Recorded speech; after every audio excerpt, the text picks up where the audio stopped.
Hello. आज हम BSc second year का इलेक्ट्रोकेमिस्ट्री का लेक्चर नंबर 11 करेंगे। लेक्चर नंबर 11 है डेबाई-हक्कल लिमिटिंग लॉ, या इसको हम हिंदी में बोलेंगे डेबाई-हक्कल का सीमांत नियम। डेबाई-हक्कल का जो सीमांत नियम है ये क्या है और इसकी हमें ज़रूरत क्यों पड़ी, इसको हम आज पढ़ेंगे। तो अब हम स्टार्ट करते हैं डेबाई-हक्कल लिमिटिंग लॉ।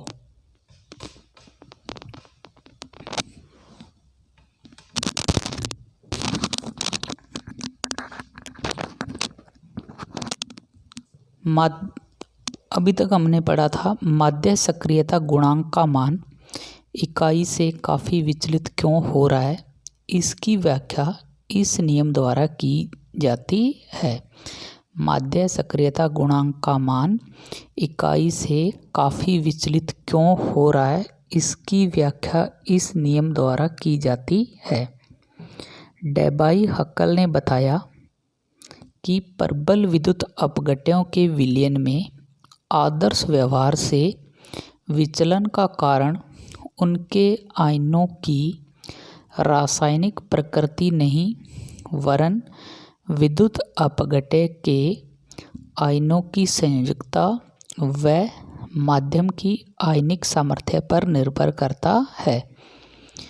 डेबाई-हक्कल ने क्या बताया था कि प्रबल विद्युत अपघट्य के विलयन में आदर्श व्यवहार से विचलन का कारण उनके आयनों की रासायनिक प्रकृति नहीं वरन विद्युत अपघट्य के आयनों की संयोजकता व माध्यम की आयनिक सामर्थ्य पर निर्भर करता है। डेबाई-हक्कल ने एक समीकरण दिया जिसके आधार पर विद्युत अपघट्य के माध्य सक्रियता गुणांक का मात्रात्मक परिकलन किया जा सकता है। यह समीकरण निम्न है। डेबाई-हक्कल ने क्या किया था, विद्युत अपघट्यों के माध्य सक्रियता गुणांक का मात्रात्मक परिकलन किया और एक समीकरण दिया था। यह समीकरण निम्न प्रकार का है। यहाँ पे उसने लॉग गामा प्लस माइनस बराबर minus A Z plus Z minus under root mu, इसको उसने इक्वेशन नंबर 1 दिया। अब यहाँ गामा प्लस माइनस क्या है, माध्य सक्रियता गुणांक है। यहाँ गामा प्लस माइनस क्या है, माध्य सक्रियता गुणांक।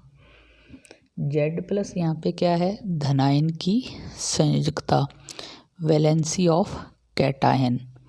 जेड माइनस यहाँ पे क्या है, ऋणायन की संयोजकता या वैलेंसी ऑफ एनायंस। यहाँ पे जो म्यू है वो है विलयन की आयनिक सामर्थ्य। म्यू बराबर यहाँ पे क्या है, विलयन की आयनिक सामर्थ्य। और ए बराबर यहाँ पे कांस्टेंट है जिसका मान 25 डिग्री सेंटीग्रेड पर जल के लिए 0.509 है। अब यहाँ पे यदि हम इक्वेशन नंबर 1 में ए की वैल्यू रख दें तो अपने पास इक्वेशन नंबर 2 आ जाएगा। तो जो 2 नंबर जो अपने पास जो इक्वेशन वो ये है, लॉग गामा प्लस माइनस ए की वैल्यू अपने क्या रख दी है, माइनस अपने पास इक्वेशन नंबर में एक ऑलरेडी पहले से था, तो यहाँ पे हो जाएगा minus 0.509 Z plus Z minus under root mu. यह इक्वेशन डेबाई-हक्कल का सीमांत समीकरण है। अब हम सीमांत जो समीकरण है इसका सत्यापन कैसे करेंगे, यानी जो अपने पास डेवाई हकल का जो सीमांत समीकरण जो अपने पास 2 नंबर आया था उसका हम सत्यापन कैसे करेंगे। डेबाई हकल समीकरण से यदि z प्लस व z माइनस समान है तो माध्य सक्रियता गुणांक केवल विलयन की आयनिक सामर्थ्य पर निर्भर करेगा। यदि डेबाई हकल समीकरण से यदि अपने पास कैटायन व एनायन समान है तो माध्य सक्रियता गुणांक केवल विलयन की आयनिक सामर्थ्य पर निर्भर करेगा, न कि विद्युत अपघट्य की प्रकृति पर। लेकिन तनु विलयन के लिए यह पाया गया है कि एक ही प्रकार की संयोजकता वाले सभी विद्युत अपघट्यों के समान आयनिक सामर्थ्य वाले विलयनों के माध्य सक्रियता गुणांक समान होते हैं। यानी कुछ अपने जो विद्युत अपघट्य हैं जैसे उनके तनु विलयनों के लिए पाया गया है कि आयनिक सामर्थ्य वाले समान आयनिक सामर्थ्य वाले विलयनों के लिए जो माध्य सक्रियता गुणांक है वो भी क्या होते हैं, समान होते हैं। समीकरण 2 के अनुसार यदि log गामा प्लस माइनस व अंडर रूट म्यू के मध्य ग्राफ खींचा जाए, यदि समीकरण 2 से log गामा प्लस माइनस व अंडर रूट म्यू के मध्य ग्राफ खींचा जाए तो एक सीधी रेखा में आना चाहिए और ग्राफ ऐसा ही आता है। इसका ढाल 0.509 z प्लस z माइनस के बराबर होगा।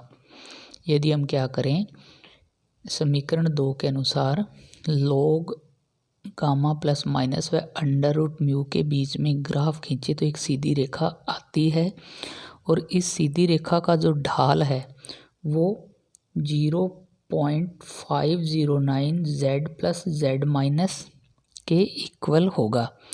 इसी प्रकार एक द्विसंयोजी तथा द्विसंयोजी एक संयोजी के लिए ढाल 2 ×